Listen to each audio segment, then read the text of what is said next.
Jésus guérit les cœurs brisés. Parfois, nous sommes remplis d'amertume. On la trouve par exemple dans les endives. Dans les endives, il y a de l'amertume. Et dans d'autres fruits et légumes aussi, il y a de l'amertume. Et que nous dit Jésus quand nous sommes remplis dans le cœur lourd d'amertume? Parce que nous voulions faire quelque chose pour la cause de Christ et un autre l'a fait à notre place. Parce que nous voulions évangéliser dans tel endroit et ça a été annulé par les autorités. Ça aussi, c'est une trace d'amertume. Nous avons cet sentiment amer, cette amertume. Amen. Alors, que dit le Seigneur sur l'amertume? Que dit Jésus dans sa parole? Lisez la parole de Dieu, mes amis. La parole de Dieu est la vérité. Jésus a dit, je suis le chemin, la vérité et la vie. Nul ne vient au Père que par moi. Continuons donc à parler de l'amertume. L'amertume, c'est donc un sentiment durable de tristesse. Triste, abattu. Mêlé de rancœur, la rancœur. On en veut à son frère, on en veut à sa sœur. Lié à une humiliation, parfois publique. Parfois, l'humiliation a été publique. Et ça, c'est très très grave. Une déception, on est déçu. On est vraiment déçu par une décision de notre chef d'entreprise. Par exemple, ne pas donner des primes de Noël. Ou une injustice du sort. Quand le sort s'y met, quand nous avons une injustice, quand le sort s'est mis contre nous, nous sommes déçus, nous sommes découragés, nous sommes tristes parce que nous avons un triste sort. Malheur à celui à qui est réservé un triste sort. Amen. Mais dans notre malheur, il est nécessaire de garder la foi. Gardez la foi, mes amis. Ne regardez pas aux choses visibles terrestres qui sont petites, qui sont basses, que la terre est basse. Mais que le Saint-Esprit agit dans le monde entier.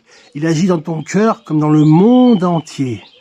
Seigneur, fais cette prière. Si un frère t'a fait du mal, si un frère t'a vraiment violenté, physiquement peut-être, et même spirituellement, alors ne te détourne pas de l'Éternel.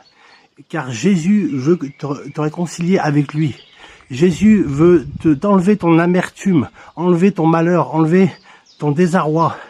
Il veut y déposer son amour. Parce que Pierre a demandé à Jésus, l'apôtre Pierre, « Seigneur, si un frère me fait du mal, si un frère me pêche contre moi, il m'humilie en public, il fait des mauvaises actions contre moi, qu'est-ce que je dois faire, Seigneur? Dis-moi, qu'est-ce que je dois faire maintenant ?» Et le Seigneur dit à Pierre, Pierre a dit, il faut que je lui pardonne jusqu'à 7 fois. Jusqu'à 7 fois, c'est bon? 7 fois, c'est bon ou plus que 7 fois? Et qu'est-ce qu'a répondu Jésus? Jésus a répondu jusqu'à 7 fois 77 fois, ce qui fait 490 fois. Jésus a multiplié, a fait un exponentiel, on dirait ça en maths, je suis pas bon en maths, mais il a dit, il faut lui pardonner 7 fois 77 fois, ce qui représente 490 fois. C'est énorme, parce que quand on demande pardon, on a un cœur sincère. On s'humilie, on se met devant Dieu, on se met à genoux, face contre terre et on demande pardon à Dieu pour le comportement, pour l'attitude qu'on a eue envers ce frère. Mes amis, l'amertume ou le pardon. Choisissez le pardon, mes amis. Demandez pardon. Jésus a dit, on peut rétablir une relation, on ne peut pas rétablir une relation sans se demander pardon mutuellement. Vous m'entendez? On ne peut pas maintenir une relation fraternelle ou même professionnelle ou amicale sans demander pardon.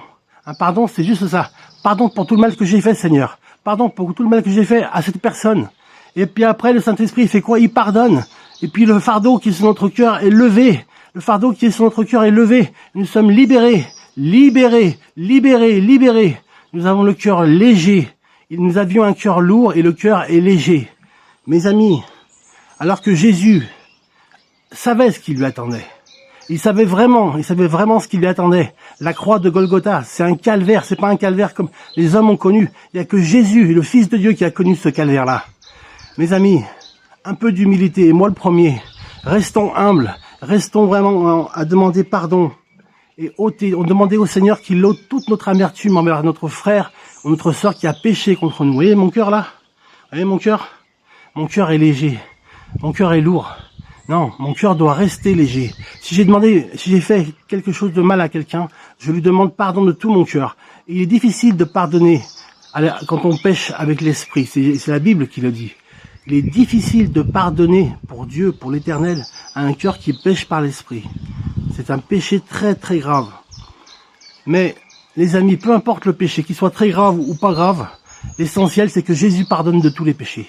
Jésus pardonne tous les péchés tant que nous sommes vivants, tant que nous sommes sur la terre. Parce que quand nous monterons au ciel, ce sera fini. Notre libre arbitre terminares, finito. Le libre arbitre sera fini. Nous serons dans l'éternité. Notre enveloppe terrestre aura donc cessé de vivre. Et notre âme sera élevée aux cieux, dans une salle, dans un lieu spirituel, où il y aura donc l'attente du jugement dernier. Car la deuxième mort est la mort spirituelle, mes amis. Alors avant qu'il soit trop tard, demande pardon à ton frère, demande pardon à ta sœur, que Dieu enlève ton amertume et que tu puisses toujours savoir que Jésus t'aime et qu'il aime ton frère autant que toi. Sois béni, mon ami. Jésus aime ton frère et ta sœur autant que toi. Il veut ton bonheur. Alors pardonne-lui, pardonne-la, parce que Jésus veut t'amener au-delà de l'amertume, vers la guérison intérieure, vers la libération et vers la glorification en son nom. Car celui qui se confie en l'Éternel est glorifié dans le nom puissant et précieux de Jésus. À Dieu soit la gloire, que Dieu te garde, amen.